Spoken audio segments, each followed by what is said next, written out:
Hey, everybody, welcome to World at War Comics. Back again, my good buddy, Mr. Chris Reda. Chris, so good to have you back, man. It's been a little bit. It's been a little bit, right? It's been a while, Tommy. It's been a while. Too long, man. We should be doing this more often, man. I'm a big fan of everything that you're doing. First Americans is, man, if people could just get that in their hands, I think they would realize it's probably one of the better comic books out there in the market right now. It's just educational. The art's insane. The story's incredible. There's emotion. There's action. Kind of has everything that you want in a comic book, man. Yeah, thank you. It's been one of our best sellers. So I have Tad. He's going to do.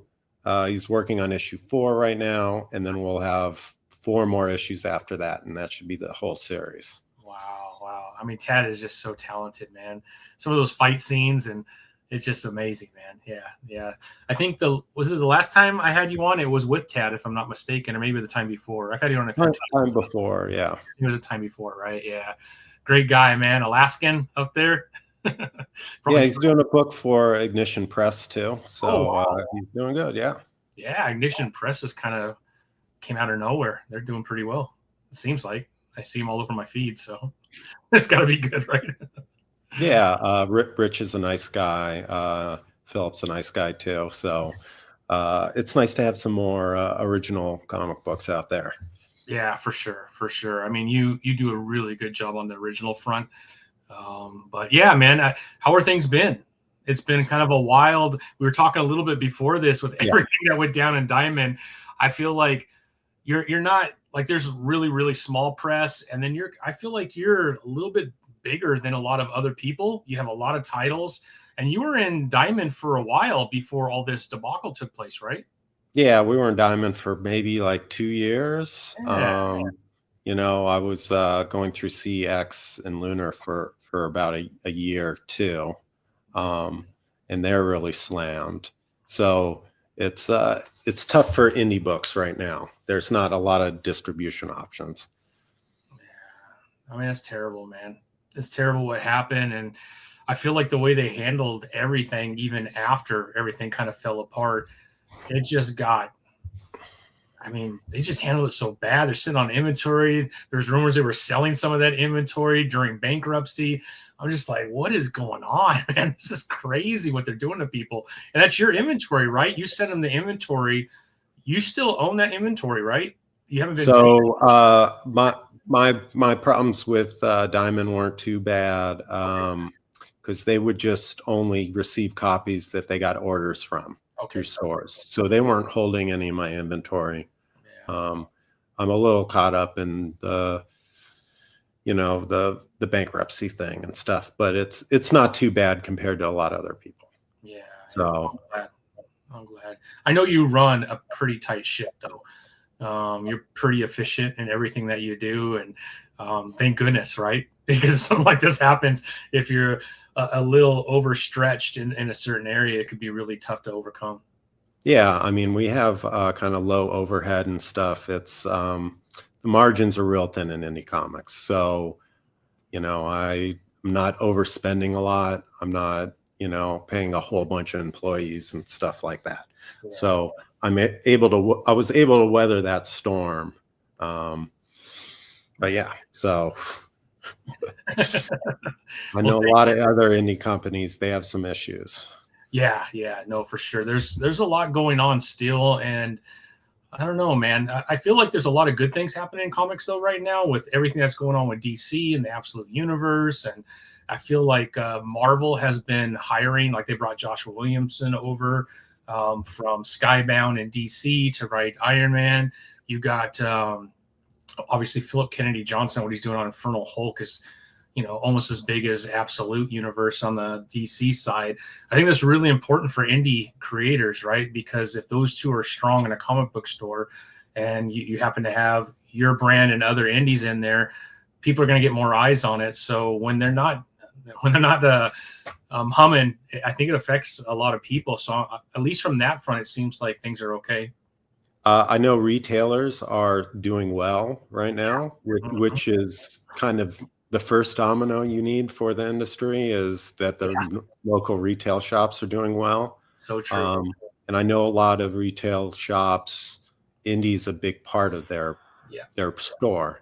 You know, you if you look at it more as like a bookstore, like a Barnes and Noble, Yeah. as opposed to just a Marvel, DC, market house. Yeah. You know, that's what they have a lot of customers looking for. Yeah. You know, you have a lot of new readers who are looking for indie stuff, who might have grown up more on like Y the Last Man or The Walking Dead and stuff like that. They're not as attuned to just doing Spider-Man and Batman. For sure. That's such a good point. I don't know if you know Brett Bean. Maybe you've been on at a con. I know you do a lot of cons in the West. Maybe you did a con with him because he does quite a few too. But Dork, right, is on his third print for issue 1. I think that came out of nowhere. And then what do you have? Nectar, which is on fire right now, like some really good indie stuff. And then I had Kurt Pyers on last week, and he has a comic called 51, which is pretty darn hilarious, by the way. Oh, really? And it's already sold out. Like, it comes out this Wednesday in comic shops. I mean, hopefully people could find one on the shelf somewhere, but it's already going to second print because it's sold out, which is a really good sign, like you said, from the independent side. I think people want really unique stories. And I mean, this is good news for indies when you're having this kind of a problem. Nothing wrong with going to second print right away, right, on an indie comic. Well, like Exquisite Comics, Exquisite Corpses has been doing really well. Ignition Press has been doing well. And then, like, you know, I know you like Conan the Barbarian and all those kind of genres have all still been doing really well. Yeah. So, you know, I think probably now comics are as diverse as possible. I love that. Yeah. Yeah, I think it's a good spot for indies being just the distribution thing that we'll talk a little bit more about.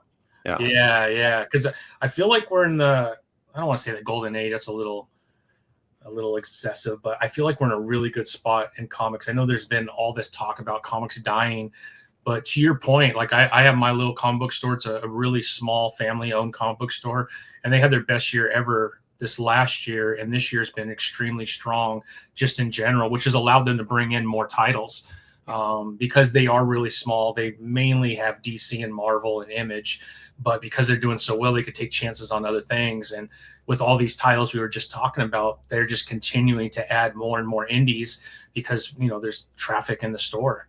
And so I feel pretty optimistic about this year in comic books, whereas I know sometimes there's a lot of chatter like it's dying. Like, I'm not sure it's dying, man. I feel like there's a lot of really good stuff out there, and I think people are getting their hands on it. And I don't know, my feed is full of stuff that's doing really well, which I'm really excited about.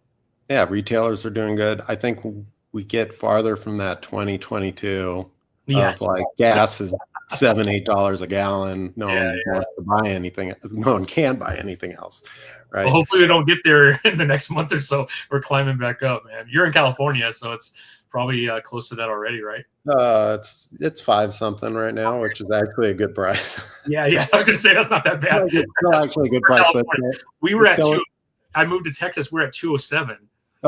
And so now we're 319, and people are flipping out here. That's a huge increase, you know, from where we were just 3 months ago. So a little spoiled, I think, the people in Texas paying $2 a gallon. But yeah.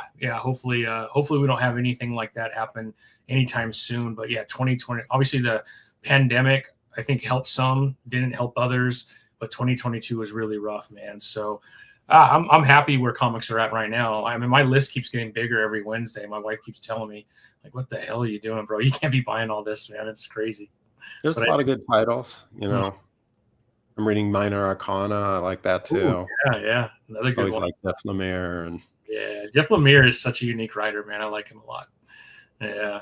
Well, let's jump into some of the stuff that you're doing, Chris, because you got a lot of things that are going on in your world too.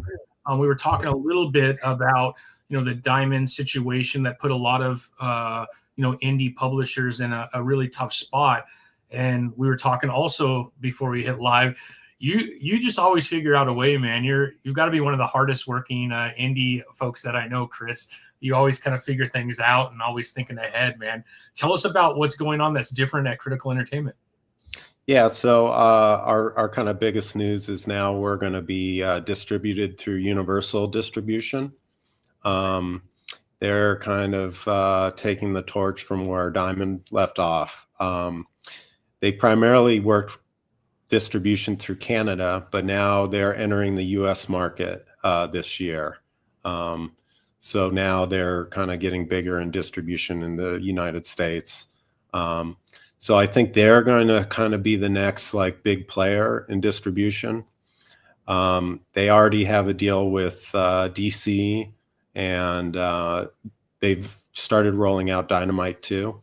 Oh, wow. So we're going to kind of be more like one of the next indie publishers for them. I love it.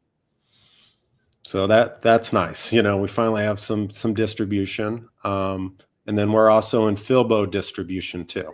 So they really primarily do indie creators. So I've kind of replaced Diamond with Universal and Filbo right now.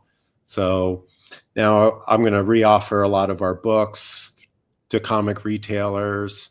And I guess the nice thing about indies is sometimes they didn't hear about you on the first time through.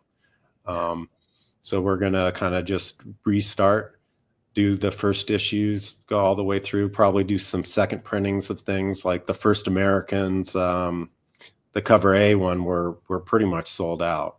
And we moved through a lot of copies of those through Diamond. So we're going to go through them, offer some of our graphic novels like Space Dragon again, probably offer Zombie Zero issues 1 through 7 in the complete trade through them as well. I didn't really put those through Diamond or mass distribution, so that'll be nice. That'll be nice. So that's kind of our goal through distribution. So we're kind of just restarting again and try to get the ball rolling. That's awesome. Yeah, I was glad to see when you sent this over to me that Universal is kind of making their U.S. mark, because I know when everything was going down with Diamond, there was rumors that they might purchase Diamond. Obviously, it didn't work out, but I thought they were going to come in a real big way just through acquisition. But it seems like they have been a little bit methodical, and now they're making their entrance, which, man, could be a real godsend for a lot of indie creators. Yeah, and I've talked to a lot of retailers. They're very interested in universal distribution too. They're very open to it. I think they're more excited to have a bunch of distribution options, even though it's a little more challenging. Mm-hmm. But it allows them to kind of carry more books and more indie books, right? A lot of the indies who have kind of fallen off, or we've kind of lost track of, like Distillery and a few other ones that it's like, where'd they go and who's their distributor? Penguin Random House, they have Ignition Press and Boom. Lunar's still really strong. And then Universal, they'll be the third big player here. And then you'll have Filbo distribution too for kind of more your specialty indie stuff as well. So retailers will have a lot of options. So it's still going to be an adjustment period for a lot of the industry. And like Lunar's adjusting, Penguin Random House is adjusting, so the market's evolving. Market's evolving. That's a good thing, man. That's a good thing. And I feel like there's a lot of really good stories. I know having a podcast, you interview a lot of creators. There's a lot of really, really good indie stuff out there that I don't think has ever been offered up, just because I feel like that threshold to enter into like a Lunar or Massive or some of these other ones that have been doing it is just too hard or too expensive, and they just can't do it.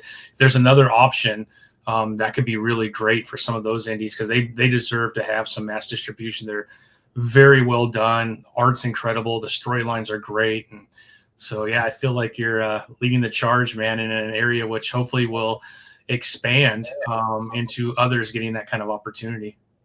Yeah. So Thomas, Joe, and I were starting a thing called the Indie Alliance.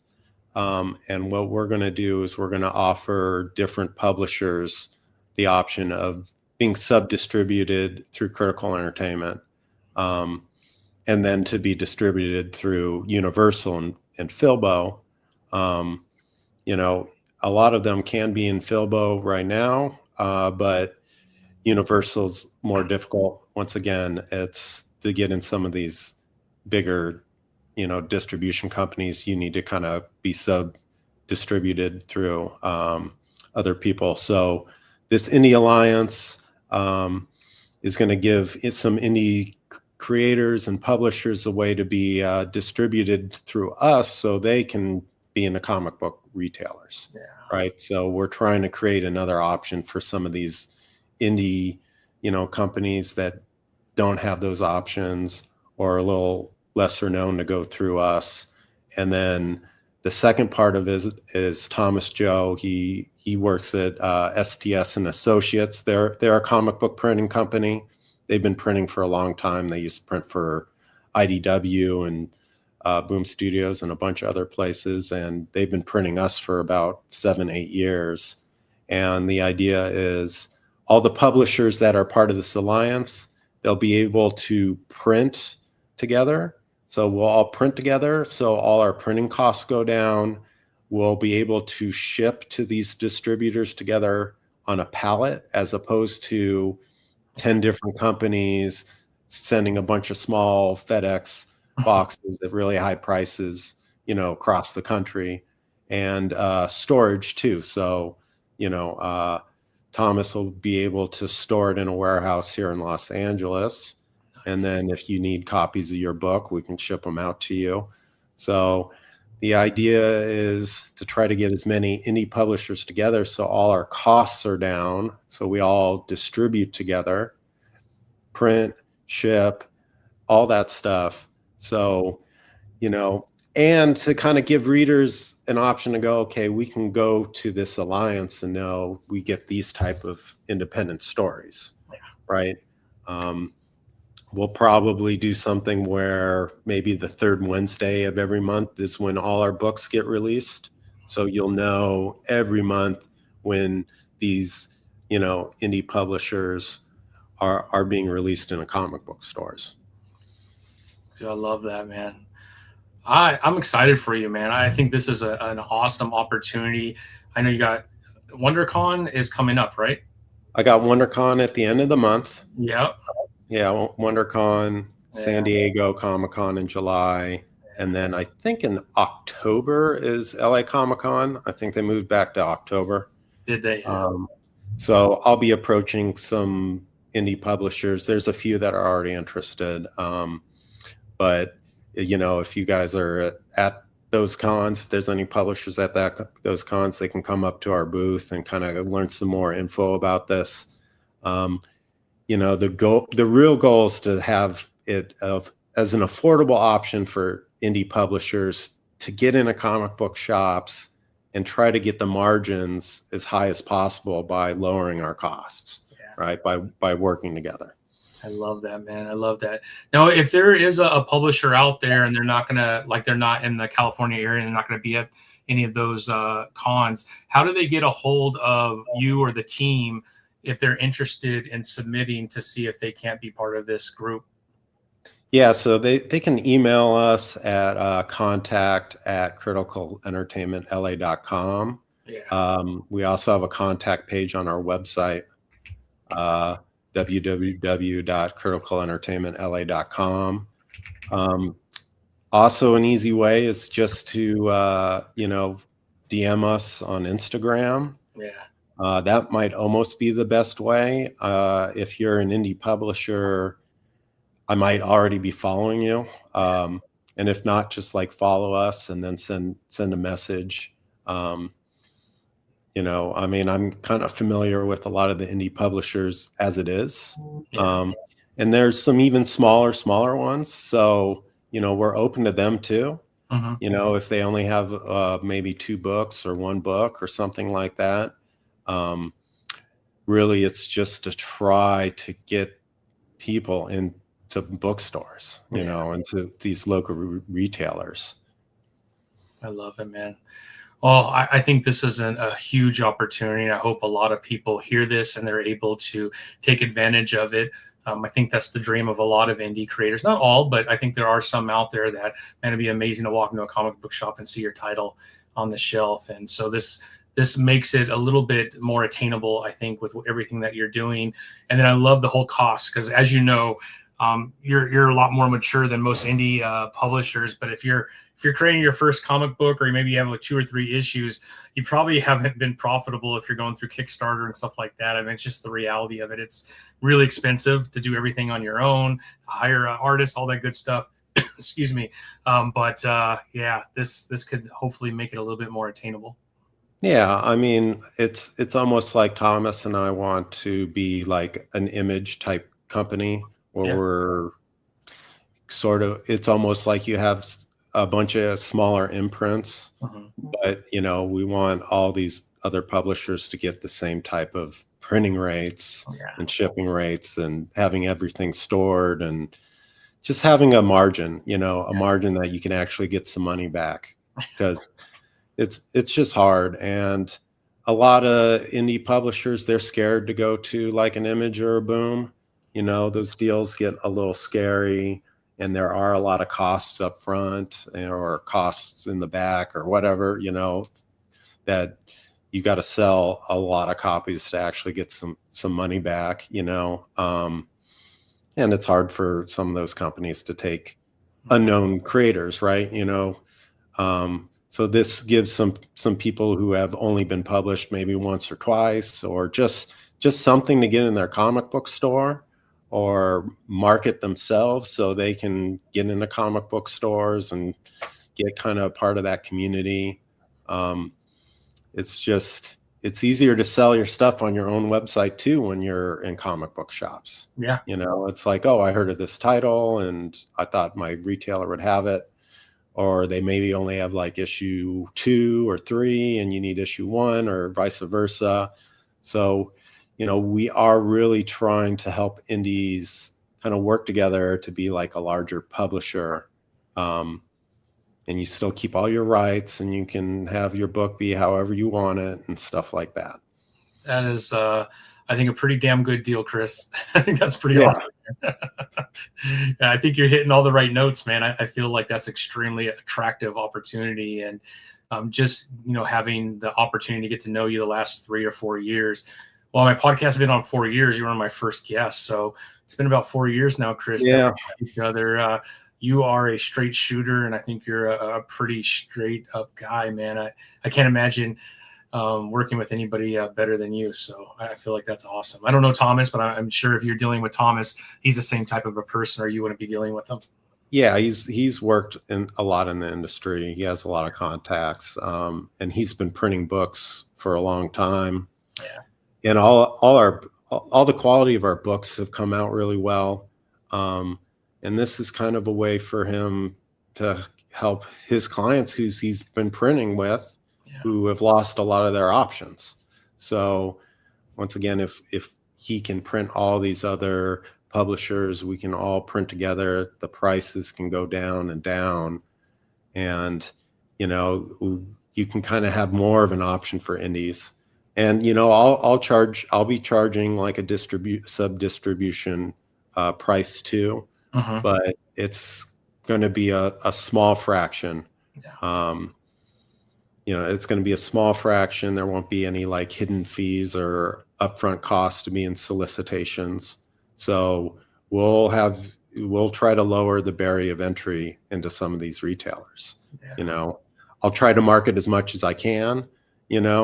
I'll feature them on our website, and I'll feature them like on our social media and stuff. But again, a lot of these people are social media savvy, so they'll be able to market themselves. It's just having that option to be solicited through Universal, and also to be kind of collected with these other publishers, where you just, readers can know, okay, I like critical entertainment stuff, but now I can check out some other indie publishers, and so they can look for this kind of level of original comic books that aren't, kind of more of the mainstream. Yeah. That's awesome, man.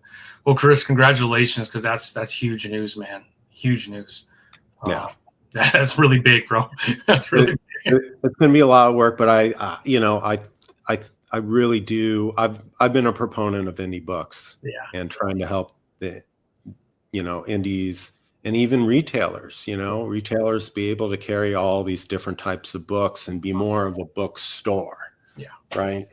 Yeah. Yeah. I love it, man. Well, let's talk a little bit about the some of the titles that you have, because let's start with First Americans, one, because we kind of started with that, but you have 3 issues out now. 4 is about to come out. Tad's working on it now. The first 3 issues, like, as you know, you kind of made this comment earlier about Conan. I am a big Jim Zub fan, and I love Conan the Barbarian. This is Conan the Barbarian based on truth. Yeah. It's so good, man. And Tad's art and the expression and the emotion that you get out of that title, seeing what it was really like. Again, this is based on a true story, unlike Conan, which is based on Robert E. Howard and, his amazing, crazy mind of all these things that he was making up.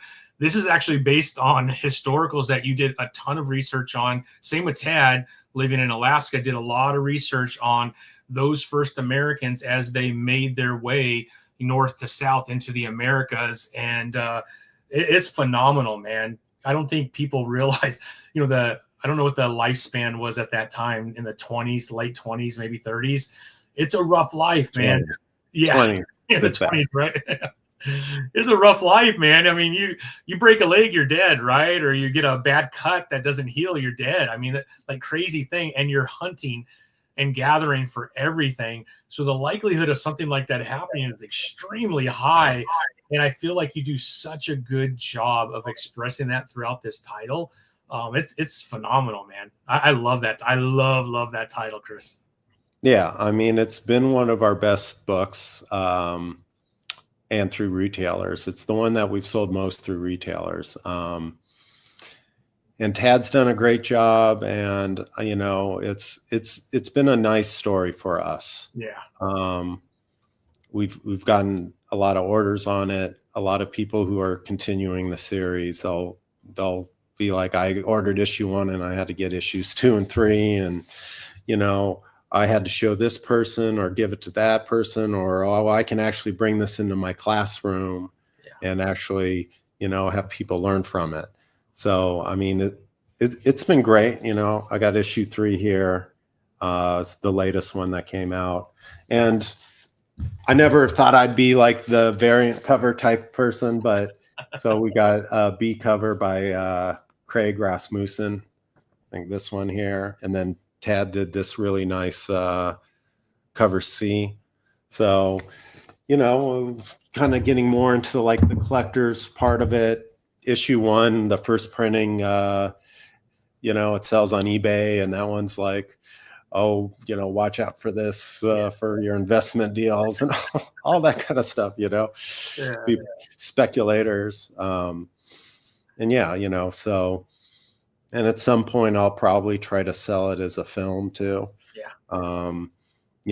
Probably maybe work on a screenplay or trying to get it adapted, maybe Natural Geographic or maybe something else. I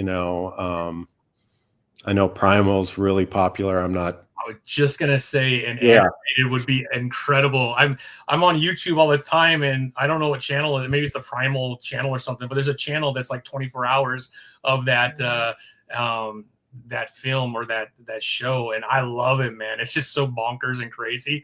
But yours could get very crazy, but there's a very somber story to it as well. So it's really touching, especially when you realize this is based on history, like real history. I think it gives it a little bit more weight too.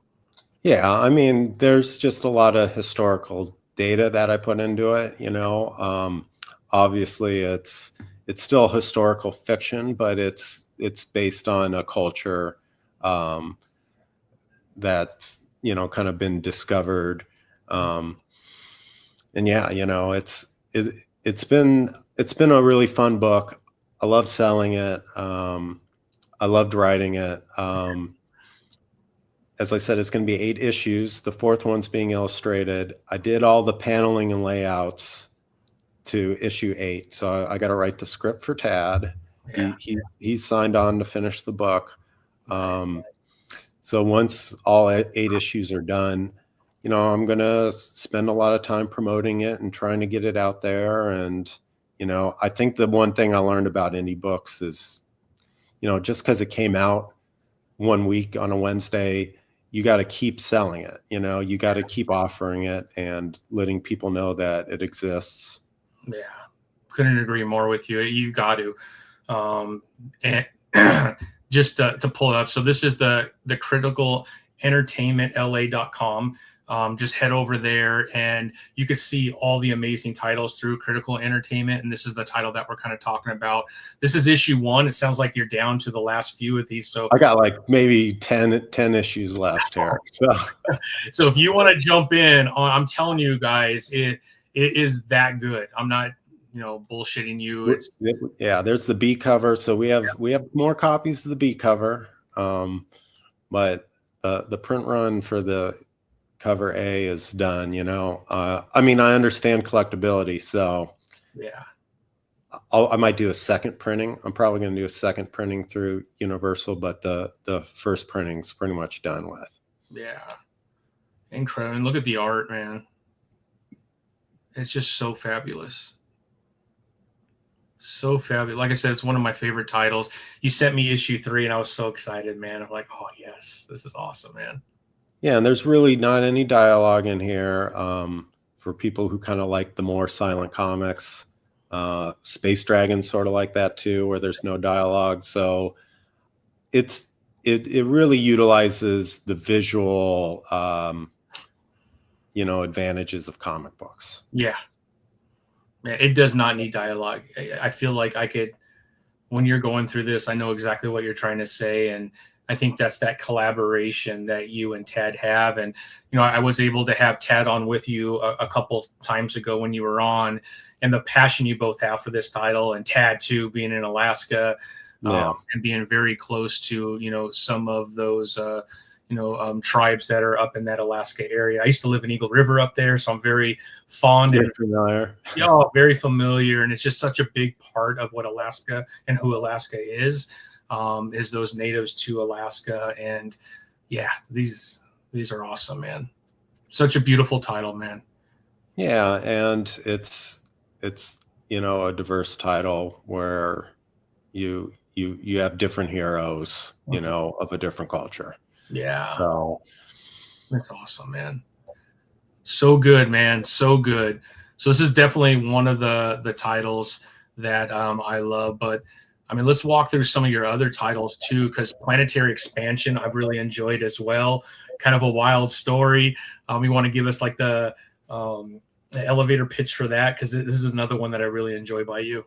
Yeah, Planetary. It's about a colony ship heading to a new Earth-like planet in another solar system, and it follows all these different characters, what it would be like to be on a long and dangerous space journey. Yeah, so good, man.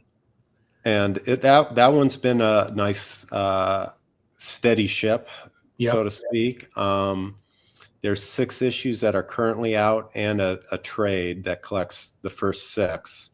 And this has kind of been my series of, people order 1 and 2, and then they order 3, 4, 5, and 6.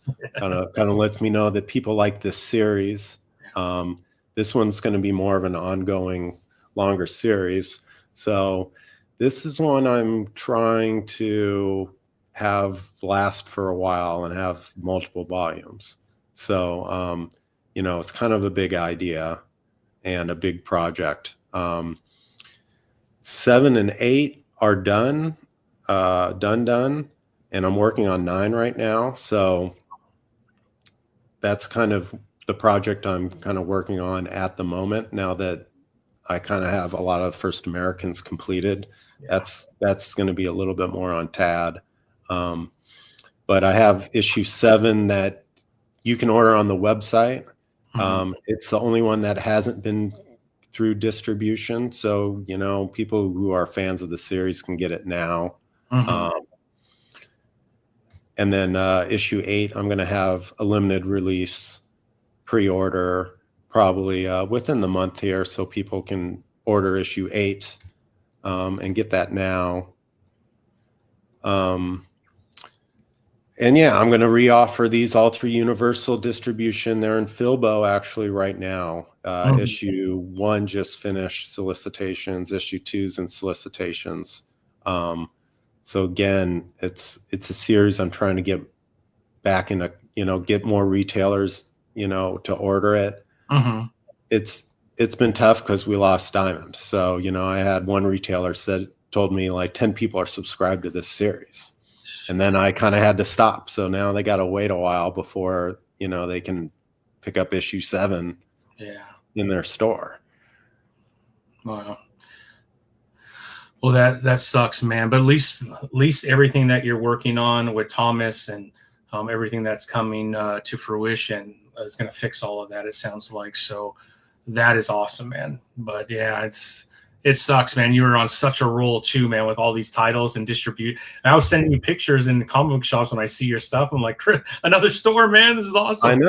I know. So it was nice being in all these retailers. I'm hoping they're going to just see us again, through Universal, and be able to go, hey, look, I ran out of copies of Planetary issue 1 and the First Americans. So now they can order it. That's just kind of how it is. I think the industry is going to stabilize a little bit. You're going to have the 3 big distributors that people they can go to order their stuff from. Molo, please check it out, man. It is like the price is so good and the story is even better. Chris does a really good job at making sure that high quality comic books, high quality stories at a very affordable price, man. Well, that's kind of the other goal of the Indie Alliance, is so we can keep, the cost of a comic down. Customers are very price conscious on comics. It's like if something's over $5, it better be an extra large issue, which is really hard to do if you're doing, 200-300 issues at a time and spending, $4 to print, man. It makes it really difficult to be at an affordable price. So I think this is going to fix a lot of things, I think, for a lot of hopefully, the publishers who enter this, collective basically kind of have an option where, hey, at least when they sell something, they get something back, whether it's just like 50 cents a copy or something,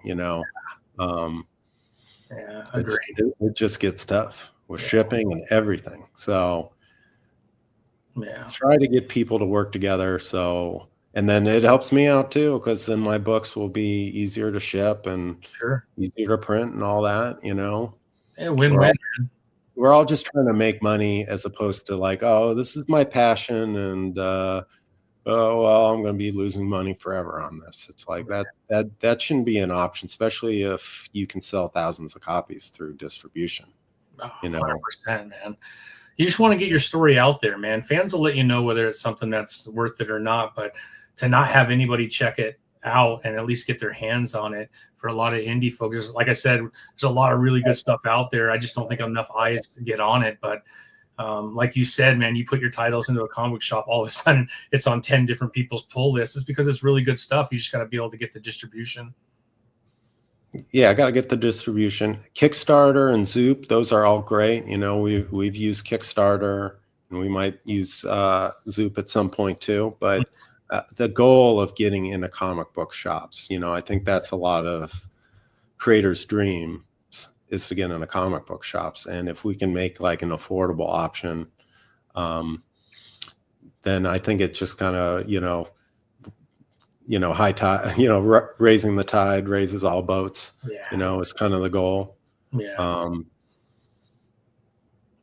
awesome, man. Well, do your what's your elevator pitch on Space Dragon? Because this is another really good title. It's stunning, by the way, like the art. So Space Dragon, it's about this huge dragon. He can hop from planet to planet, and he's looking for a new water source. So another survival type story. It's an extra large trade. I think it's 12 and a half tall, a little bit wider too, 7.5. And that's just a pure graphic novel, like 120 pages, something like that. And this has been kind of like one of my graphic novels that have been successful for me throughout time. Yeah. I'm doing some campaigns right now, some online campaigns, and selling some more copies of it. So this has always been kind of like a strong book for us. Yeah. And once again, right, it's kind of a unique book, different type of story, different type of, main character. I have a variant cover by Devin Kurtz, who's a talented artist. And yeah, so this has been a great book for us. I'm trying to move more copies of it. Yeah.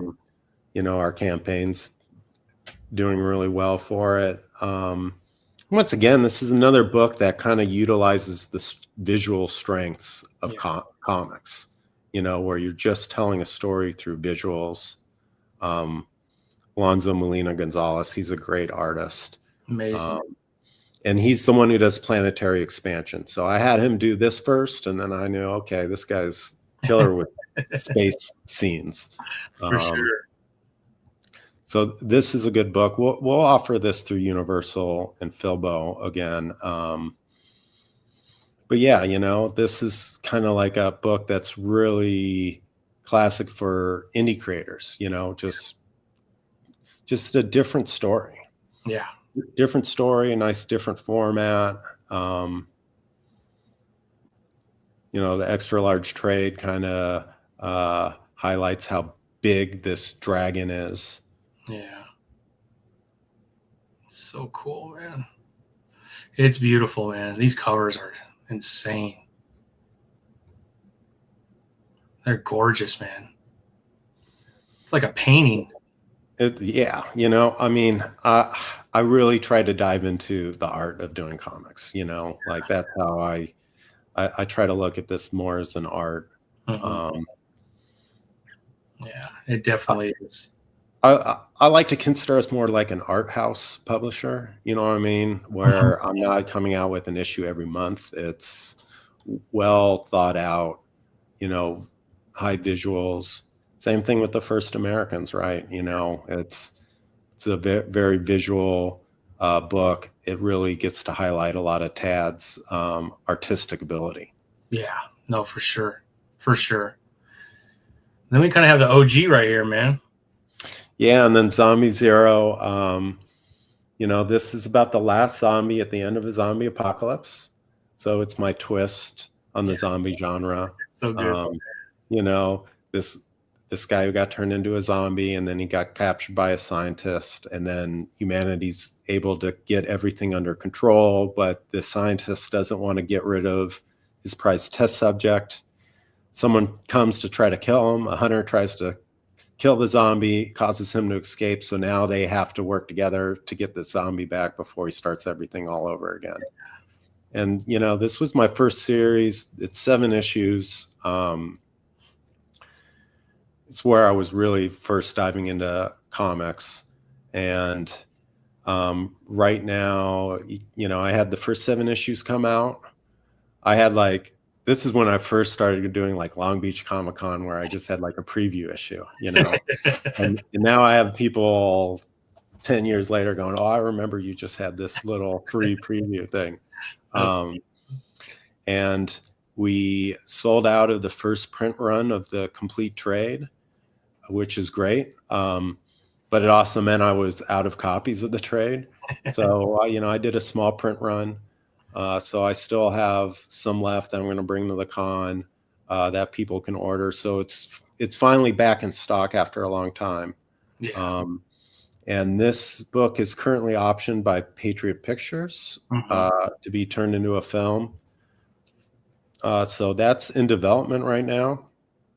There's a lot of moving parts to it, but it's moving forward, which is real nice. Producers Michael Mendelson, and yeah, so this project's going, and that's a lot of the dream of a lot of indie creators, is to get stuff turned into a film. That's what I went to college for, was film and television production. So this story was really aimed to try to be adapted. So we're really excited about the film. Yeah. That's huge, bro. It's huge, yeah. And I work with the producer and stuff, so everything's on track for development. And this has been a very successful story for us too. People just love the zombie genre. Yeah. And once they hear it's about the last zombie, and that it's a twist and a different take on it, it's a really, really easy sell at conventions. Do you have single issues left also, or no? So all our single issues that I printed, those are all basically sold out. Mm-hmm. So for the first time in distribution, we'll be releasing those. I'm going to try to time it with like the movie and movie news and stuff like that. Yeah. But those were pretty limited copies. Yeah. So the trade was the thing that we sold the most of. Yeah. And I'm going to be doing a hardcover probably through Kickstarter or Zoop, Mm-hmm. like a special hardcover edition and stuff too. Yeah. But yeah, that's been a strong story. So, you know, Zombie Zero, The First Americans has been the strongest. Planetary and Space Dragon have always been kind of solid for us. So, you know, we have some really good books. Yeah. The challenge for all indie creators is just getting in the shops and getting heard and getting recognition, you know. Yeah. But as the internet's evolved, Kickstarter, all these crowdsourcing channels, it's starting to become easier, you know. And we're in Global Comics, we're on Amazon Kindle. So, you know, all those kind of platforms give you an option, you know. So if someone's scared of spending too much money on an indie book they don't know, they can go on Global Comics and read it, you know, with their subscription. So that's nice. Yeah. Even though I might not reap as much rewards from it, I'm not paying printing and shipping and stuff like that. And people can go, oh, all right, now I can read Planetary Expansion 1 through 6. Yeah. So I'll see that too. You know, they'll give you the stats on that. And it's like, cool, someone read all 6. So that's nice, you know. Sure. Once you get past the like, are my books good or not? You know, it's like, and then the challenge goes, okay, it doesn't matter how good your book is. Yeah. The question is, can you get it out there and get sales and, you know, get stores to order it and take chances on you, you know? And it's hard for a retailer to take those kind of chances. It's easier to move Batman and Spider-Man and stuff, and you can't blame them for that. Yeah. But, you know, their customers are more sophisticated now, and there's new readers. Yeah, no, it's so true. So true, man. So true. Yeah, I think people want like unique stories. All right. This is one of the newer titles that you came out with. So that's The Cowboy with Many Hats. That's actually been out for a long time. That was the first book I had Tad do. This was before. I thought it was newer. No, this was before The First Americans. Nice. And this is a one shot, you know, so I liked doing some short stories first. Yeah. You know, it's like in film school, you do shorts first before you do full length things. But this was the first project I worked with Tad on. It's about a sheriff who thinks he's on top of the world. He gets framed for murder, and then he has to go on the run. This has been a very popular short story. We moved through a few thousand copies of this too through distribution. Mm-hmm. The cover grabs a lot of people, you know. Sure. That's an awesome cover.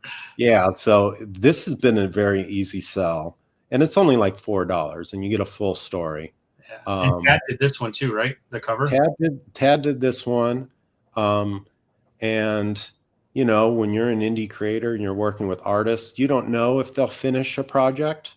You know, so if you put them on a 16-page thing, it's a little bit easier than throwing them on something big. Yeah. So once he finished that, then I was like, you know, I loved working with Tad, and that's where The First Americans came about. I was like, what other genres and things do you like working with?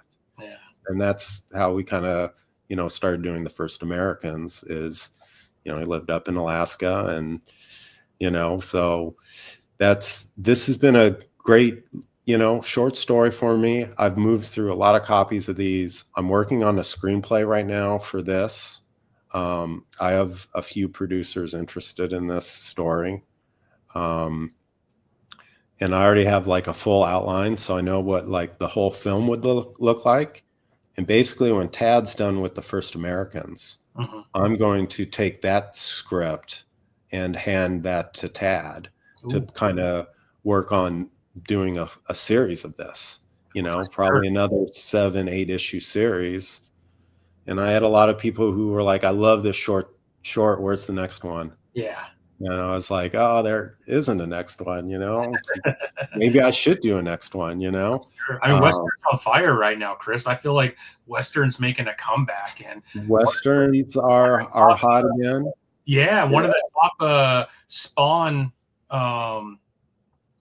titles right now is the Gunslinger, right? The Deadly Tales of the Gunslinger, which is the Jimmy.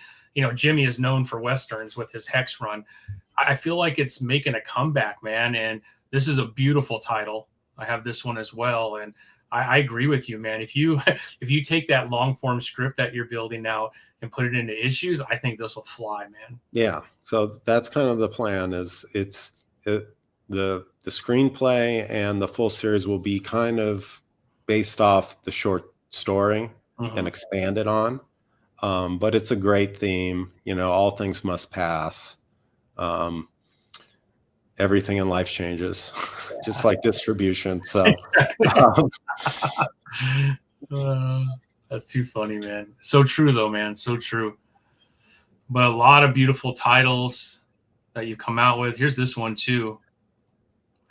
Yeah, and Prisoners of the Ghostland.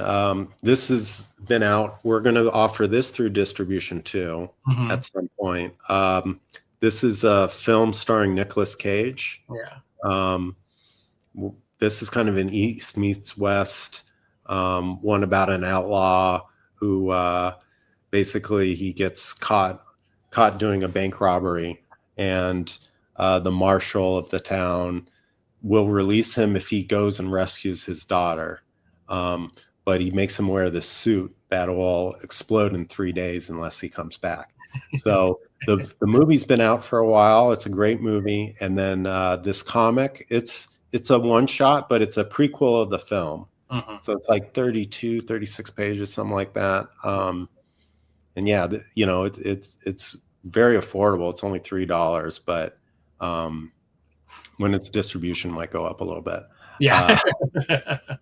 Yeah. But this was a way to promote the film. I worked with Michael Mendelson on this, so this is one of his films. Yeah. I basically have an imprint called Patriot Comic Books. This is his publishing company. So this was one of the flagship titles. We have 2 other graphic novels coming out called Prisoners of the Ghostland, God is a Bullet, which you can actually read the full graphic novel on Global Comics and Amazon Kindle right now, and then Blackout, both based on films that have already come out. Yeah. That's so cool, man. A lot of good stuff, man. A lot of good stuff. I'll put this is in the show notes already, but I'll make sure I put this in the chat right here for all of you watching. You can get over there and check it out. Just click that link right there, and you can see all the amazing titles that Critical Entertainment has. I don't think I'm missing any, am I? Planetary, Space Dragon, no. Yeah, I think we covered them all, man. There's a lot. Oh, Warrior Spirit we didn't cover yet. Oh, yeah. I mean, this was one of my first shorts I did with Alonzo, right? So, again, the first project I ever threw him on. Caveman Story. This is in solicitations next month through Filbo. Okay. And I'll put it through again in Universal. But it's kind of like a story about overcoming your fears and worries. And it kind of, follows this prehistoric type fantasy tribe as they're trying to hunt this demon. They're trying to hunt this demon down. And this was, one of my first projects, one of my shorts, and it's a nice easy digestible book. Predates the first American, so like you can kind of see my progression. For sure. For sure. Yeah. That's awesome, man. Once again, that's a $3 book, you know, kind of like a good entry point into our company. Yeah. Yeah. How many years have you been publishing now, Chris? About 8 years. That's crazy, man. I know. Time flies. Yes. Time does fly. A lot of good stuff over here. Oh, God is a Bullet. I forgot that one. That's the one you were just talking about, though. Yeah, God is a Bullet. That's available on Global Comics and Amazon Kindle. Yeah, I have Global Comics. I do read a lot on Global Comics, but yeah, another great title. And then, yeah, we got the K-Toon Studios down there, too. I want to talk about that. Yeah, if you click on that, that'll take you to the K-Toons part of our website. So Thomas, Joe, and I are also starting a new imprint called K-Toon Studios.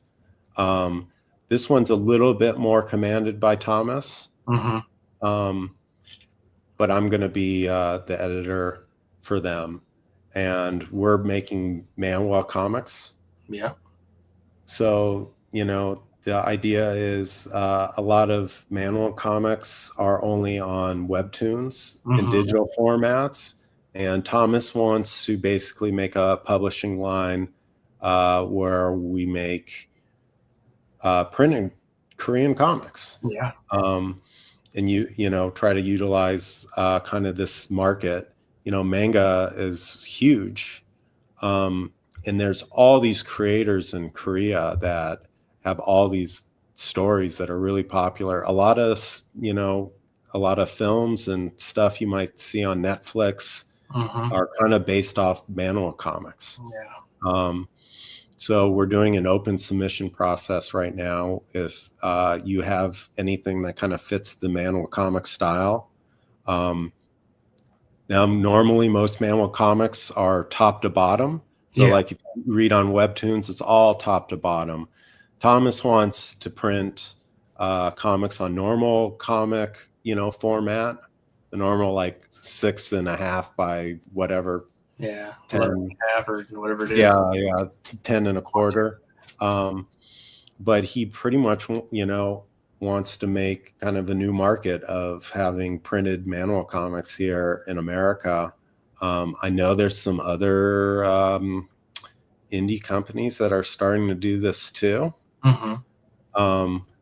But I think manga just got so popular and became such a big chunk of the market that now, you know, we're looking into manhwa comics and having a print option available to a lot of these creators. Yeah. So, you know, this will be another one of Critical Entertainment's imprints, and it'll be some more titles that we can offer that are different, and you know, they're going to be very indie too. So, we're trying to reach another audience as well. So this will be a nice option for, you know, Korean comics to be available in America. Yeah, that's awesome, man. Incredible. Yeah, a lot of news coming from Critical Entertainment for sure, man. You have been busy, my friend. Yeah. You have been busy. Look at that, man. Lots of good. You want to know how many times Chris has been on my podcast? Yeah. But a lot of good stuff, man. Comics are dope. That's I love that channel too. Yeah, I mean, there's a lot of guys like you, Tommy, who like to highlight indie books. I think there's just a growing market for different stories. Yeah, I agree with you. There's a lot of good stuff out there. It's just, you know, exposure is really all it needs. And, you know, the more podcasts that kind of at least do a portion of their show where they're focusing on indie, I think is really, really important. Because, man, it's such a big part of the heartbeat of comic books in general. And so I think it's super crucial, and I'm glad there's so many great podcasts out there. You know, I know quite a bit of them. I'm friends with a lot of them, and they just do such a good job. And everybody has their own style of how they do it, and I think it's awesome, Chris. And yeah, you're killing it, man. Yeah, thank you. I mean, I feel like I'm just in a boat with a lot of these other indie creators, and Sure. you know, whether I consider my book better than others or others better than mine, I think we all can kind of like agree that there needs to be a bigger market share for indie books and not to be so dominated by Marvel and DC, which are great publishers. Yeah. I just think there's a lot of room for these retailers to be able to carry these different books. For sure. And it's hard for them to order them, you know?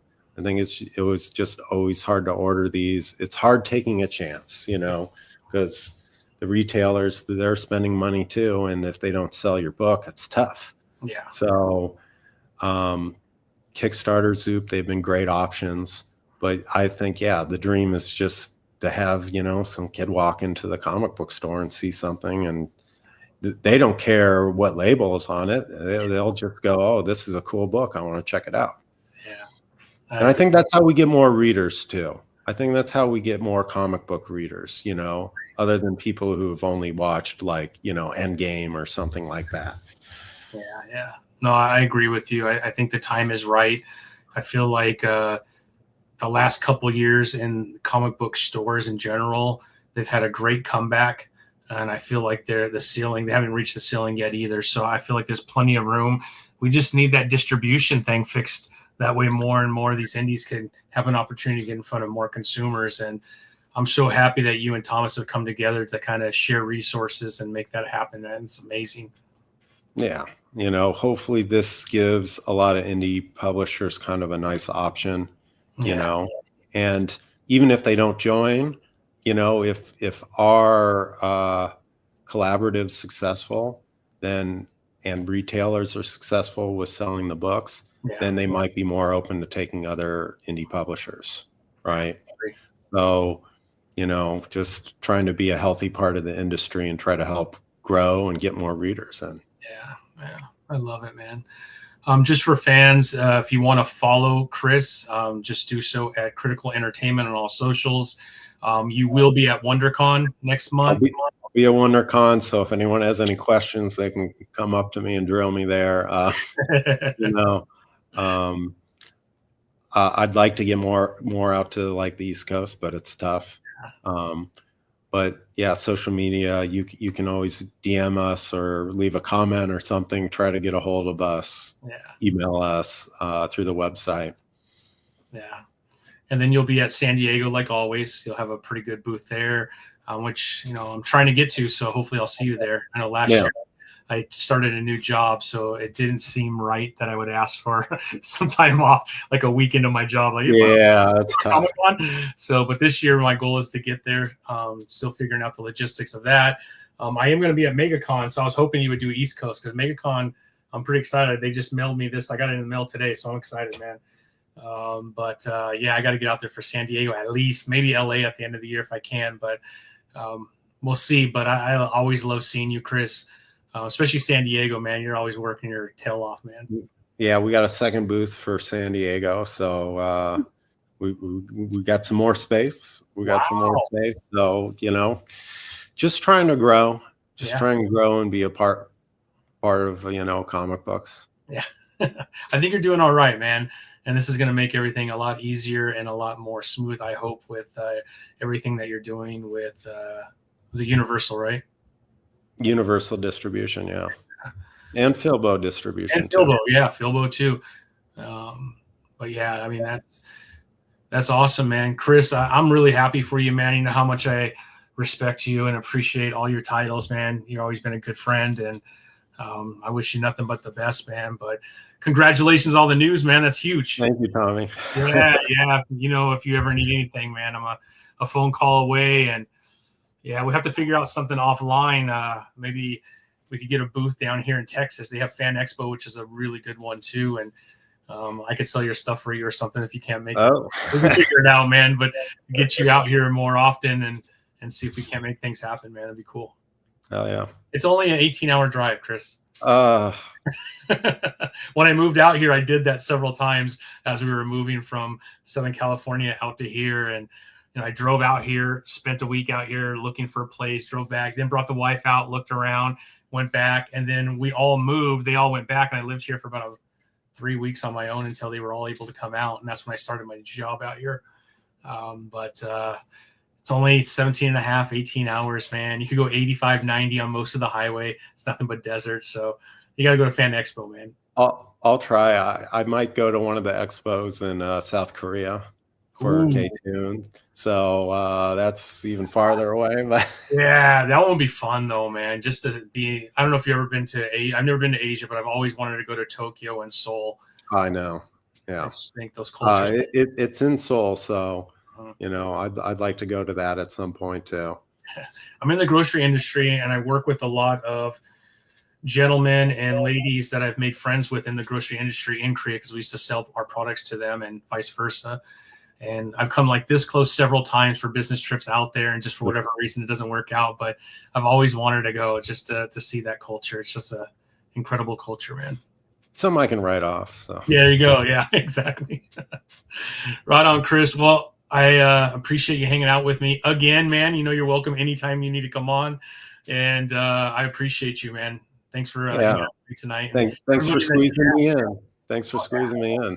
Anything for you, Chris, man. Hey, keep it up, Yeah. Likewise, man.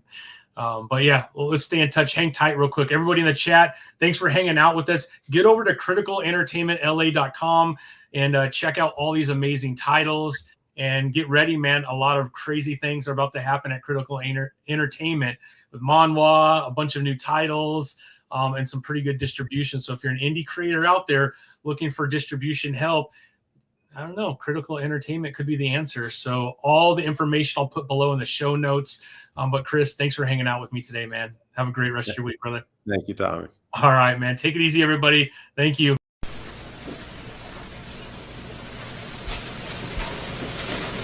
You're still here? It's over. Go home. Go.